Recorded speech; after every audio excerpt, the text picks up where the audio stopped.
Hi అండి. అందరికీ నమస్తే. Welcome to Varasti kitchen. ఈరోజు మన వీడియోలో రాగి రొట్టె అయితే చూడబోతున్నామండి. ఇన్‌స్టంట్‌గా చేసుకునే రాగి రొట్టె అండి ఇది. అప్పటికప్పుడు వేడి వేడిగా చేసుకొని తింటే చాలా బాగుంటుంది. ఎలా చేయాలని చెప్పి ఈ వీడియోలో చూద్దామండి. ముందుగా వచ్చేసి నేనైతే ఒక 2 స్పూన్లు ఆయిల్ వేసుకున్నాను. ఆయిల్ కాగిన తర్వాత జీలకర్ర, ఆవాలు, ఉద్దిపప్పు వేసుకుంటున్నానండి. ఉద్దిపప్పు వచ్చేసి మనకి పంట కింద నలుగుతుంటే చాలా బాగుంటుంది. మీకు నచ్చిందంటే శనగపప్పు అయినా వేసుకోవచ్చండి. అలాగే వచ్చేసి ఒక 2 పచ్చిమిర్చి వేసుకుంటున్నాను కారానికి. అలాగే ఉల్లిపాయ వచ్చేసి ఒక ఉల్లిపాయ సన్నలుగా తరిగానండి. ఇవి 2 ఒక 50% వేయించుకుంటేనే చాలు. ఎక్కువగా వేగాల్సిన అవసరం లేదు. తర్వాత వచ్చేసి ఇందులో వచ్చేసి నేను మునగాకు వేసుకుంటున్నానండి. బాగా కడిగి క్లీన్ చేసుకొని మన చేతి గుప్పెడంత మునగాకైతే వేసుకుంటున్నాను. చాలండి, ఎక్కువ అవసరం లేదు.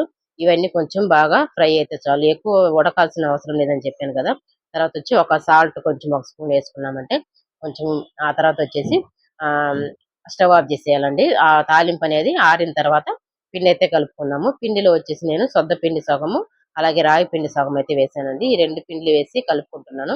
రాగి పిండి అలాగే మునగాకు ఇవన్నీ వేసుకుంటే మనకి కాల్షియం బాగా ఉంటుందండి. ఐరన్ శక్తి, కాల్షియం 2 ఉన్నాయండి. అందువల్ల వచ్చేసి మనకు ఆరోగ్యానికి చాలా బాగుంటుంది. ఈ రొట్టె వచ్చేసి మనము మార్నింగ్ టిఫిన్‌లోకైనా చేసుకొని తినొచ్చు. అలాగే మధ్యాహ్నం లంచ్‌లోకి గాని చేసుకొని తినొచ్చండి.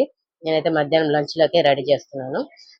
ఇప్పుడొచ్చేసి మనము తాలింపు వచ్చేసి మనం స్టవ్ ఆఫ్ చేసి తాలింపు ఆరిన తర్వాత చల్లనీళ్ళు పోసి కలిపి పెట్టుకుంటున్నాము. ముద్ద అయితే ముద్దలాగా చేసి పెట్టుకున్నాను కదండీ! మూత పెట్టేసి ఒక 5 మినిట్స్ అలాగే ఉంచుతామండి. తర్వాత వచ్చేసి నేనైతే అరిటాకు ఉండేవాళ్ళు అరిటాకులో అయితే తట్టుకున్నారంటే చాలా బాగుంటుంది.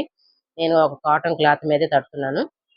కొంచెం బాగా పతలాగా మెలీస్‌గా తట్టుకున్నామంటే చానా బావుంటుంది. తర్వాతొచ్చేసి పెనం మీదొచ్చేసి వేసేసి, ఆయిలొచ్చేసి ఒక స్పూన్ అలా వేసుకునేసి వేయించుకుంటే చాలండి. మనం ఆల్రెడీ తాలింపులో ఆయిలుంది. మనం ఇప్పుడు కొంచెం తక్కువగా వేసుకున్నామంటే మంట సిమ్‌లో పెట్టేసి పచ్చి వాసన పోయేంత వరకు వేయించుకున్నామంటే బావుంటుంది. అలాగొచ్చేసి ఈ రొట్టొచ్చేసి మనకు చట్నీలు, కార చట్నీ, కొబ్బరి చట్నీ పెట్టుకొని తిన్నామంటే చాలా బావుంటది. నేనైతే పెరుగులోనే పెట్టుకొని తింటున్నానండి.